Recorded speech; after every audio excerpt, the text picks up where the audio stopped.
In 1983, 90% of what Americans saw and heard was owned by 50 corporations.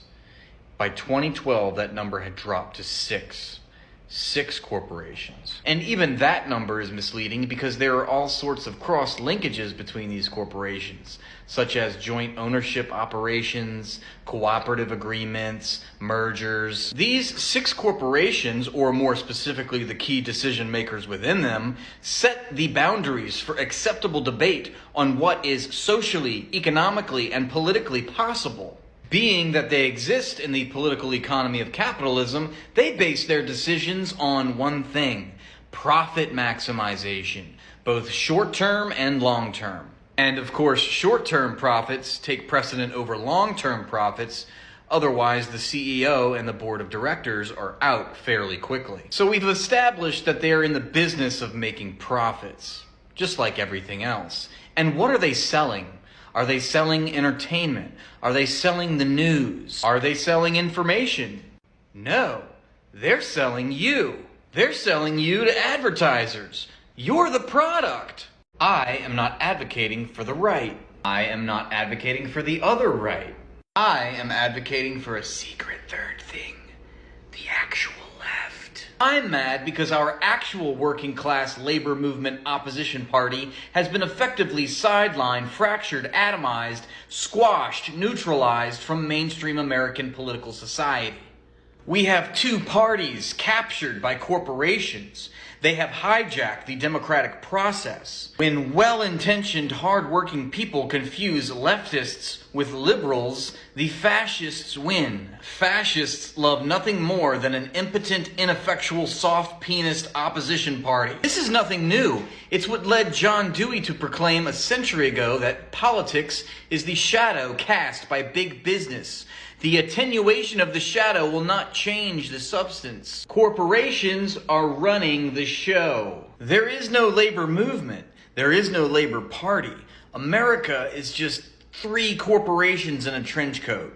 Or 2. How are we ever going to get the actual opposition to corporate autocracy on the ballot box? It ain't gonna be voting for the blue guy, I can tell you that. Human rights have never been won simply by voting for them. Boom! Pow! Kablam! Zing! Pewee! The struggle for human rights has always been won outside of the ballot box, the other 364 days of the year. Voting ain't it, folks. The Democrats and the Republicans are offense and defense for the same team. It's called the ratchet effect. Democrats block movement back to the left. Republicans turn everything to the right. You're being duped by a fake two-party system. How do liberals not see that the current rise of fascism in mainstream American politics is the result of the political establishment that we do have in place? These are the margins. This is the Overton window. Fascism thrives on complacent, ineffectual liberals who only deliver flowery words and nice rhetoric, but never policy changes. And that is because they are owned by the same people. And those people are a network of owners that own multi-billion-dollar corporations and who wield state power to serve their interests. Those interests have nothing to do with the public.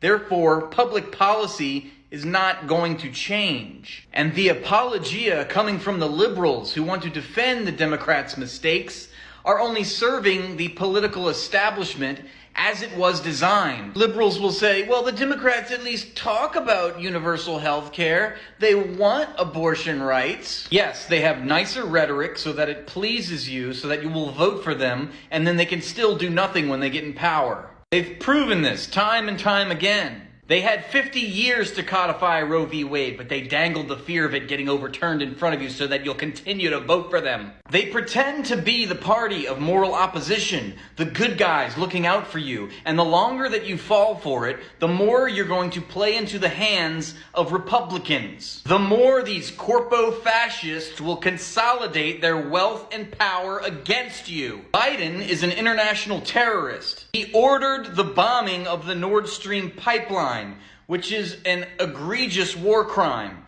We are at war with Russia, another nuclear power. The military budget is the highest it's ever been. He's increased the police budget. He's kicked millions off of Medicare. He crushed the railroad strikes. He's crushing labor unions. He's giving billions and billions to Ukraine. Meanwhile, back home, our rights are being stripped right before us systematically. If we want actual radical change to the system, we are going to have to look outside of the system for solutions. Let's be like France!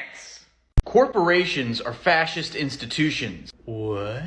Yes, corporations are hierarchical, fascist institutions, totalitarian by design. There's a maximal leader up at the top who makes all the decisions, gives orders. There's upper management who takes orders, then gives orders to middle management who takes orders. At the very bottom, there's a class of people who are permitted to rent themselves in exchange for a basic wage, which will afford them the goods and services that they need to survive. This is called having a job. Corporations unify the judicial, legislative, and executive branches of power into one top-down system of control. We say we like democracy, but we don't institute it in the one place where we spend most of our lives, the workplace. Corporations enjoy superhuman rights which were granted to them in court rulings in the 20th century. These are artificial institutions. A corporation is by law a human being with the right to free speech, which is absolutely insane.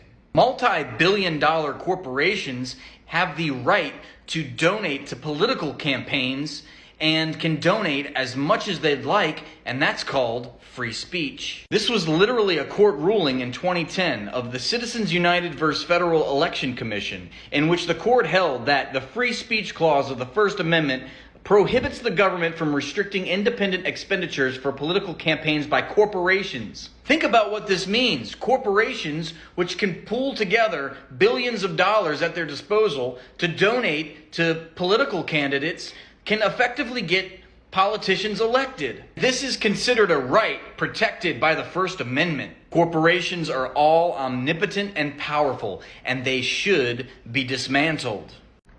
You want to get stabbed in the front or the back? I'd prefer not to get stabbed at all. So the front then? No, not at all. Well, that's not an option. Red or blue, pick one. No, I don't want to pick one. I don't like that this is the only option. And I don't want to be stabbed. I want to be stabbed free. Well, doesn't work like that. Is there a third thing? If there is, I wouldn't know. Well, I'm gonna figure it out because I'm tired of this and I want universal health care and affordable housing. And I want to be paid a decent amount of money for my work.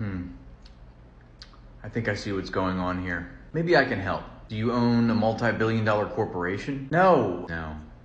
Do you have institutional wealth? No. No. How many senators do you own? Zero. You knew that. I knew that, yeah. No, I knew that. What do you do for a living? I'm a teacher. Teacher? Wow. So noble. What a noble profession. Yeah, it is pretty nice. You know, just passing down knowledge to the youth of America. What a blessing. It's so beautiful. Yeah, I do love what I do. Well, gotta stab you. No! The Democrats and the Republicans are not the same. Just look at their position on abortion and trans rights. It's the good cop, bad cop routine. No, it's genuine. They are fighting each other. We watch it happen all the time. We watch it happen the same way we watch a WWF wrestling match. As consumers, consuming a scripted form of entertainment which we do not control. No, but look at the state level. Red states are making abortion illegal, not blue. The very fact that abortion rights are not federal law by now and have been left up to the states is a direct result of the willful impotence of the Democratic Party. This is a known and well understood political strategy in duopolies. Both parties dangle social issues like abortion over the public and intentionally never resolve it. They continue to weaponize your fear of your rights being taken away as a political tool, so you will continue continue to vote for them, and meanwhile, no progress has to be made. And by your position, we can see that this strategy has worked. In the background, big business continues to consolidate its wealth and power over the general public. You don't understand. I'm not satisfied with the Democratic Party, and to be clear, I'm not a fan of the corporate duopoly.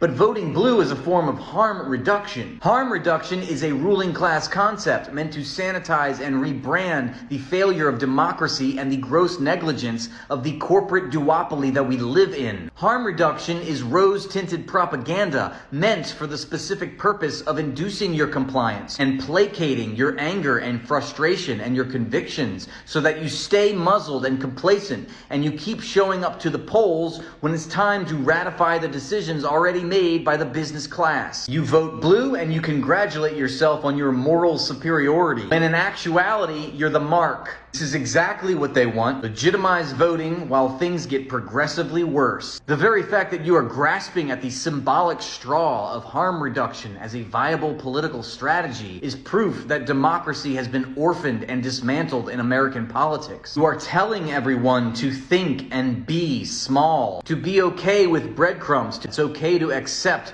our exploitation and oppression. This is reactionary ideology and it is ruling class propaganda. Instead, you should be empowering the working class. You should be agitating, educating, and organizing the working class.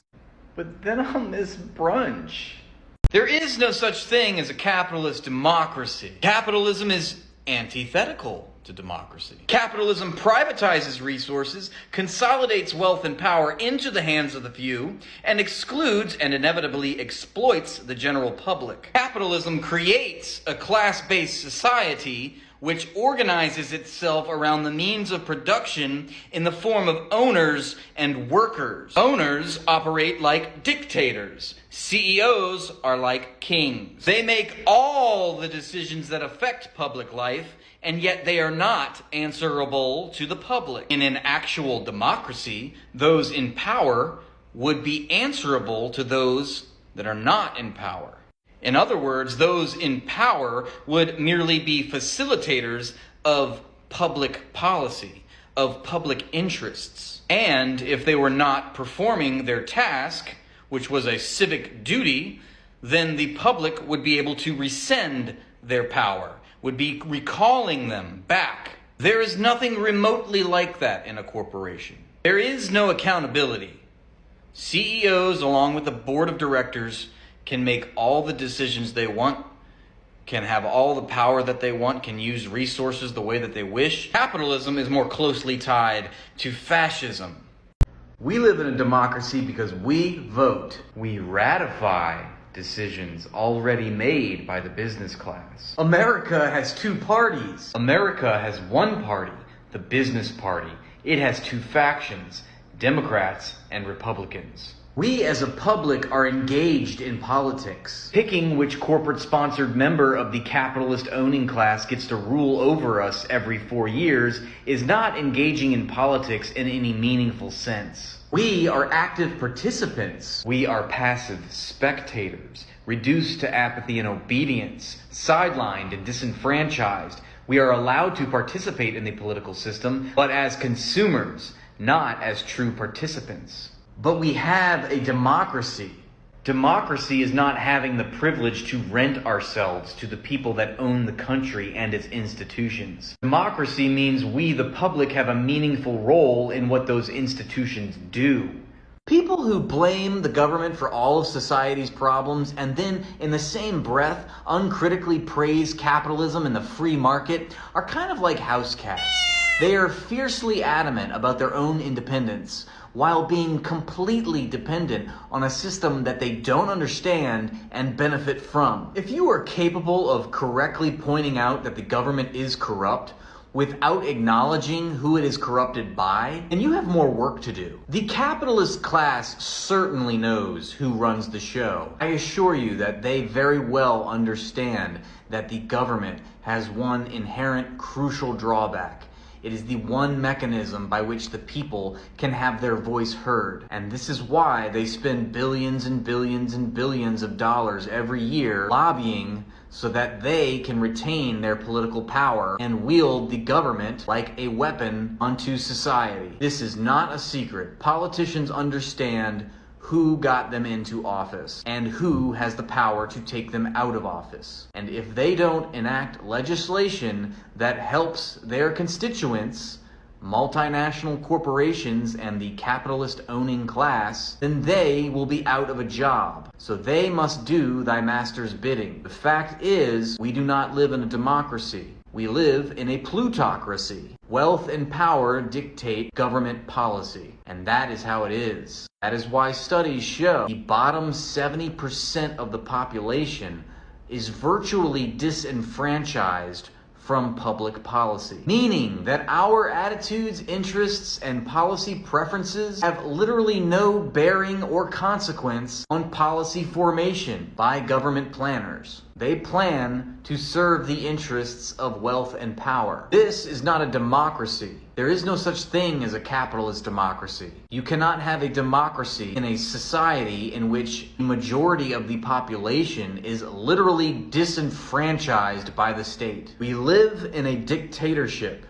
It is not a military dictatorship. It is a corporate dictatorship. It is a dictatorship of the rich. It is a dictatorship of the 1%. Republicans and Democrats are not the same. Cool, well here they are in Florida doing a line dance after a legislative session that banned abortion rights, attacked trans people, destroyed immigrants' rights, and cut out protections for unions and tenants. Kick down, walk it by yourself now. Nixon ordered Cambodian genocide. Clinton sent cruise missiles to Sudan, people died. Obama gave the orders to do drone strikes. Reagan invaded Nicaragua in '85.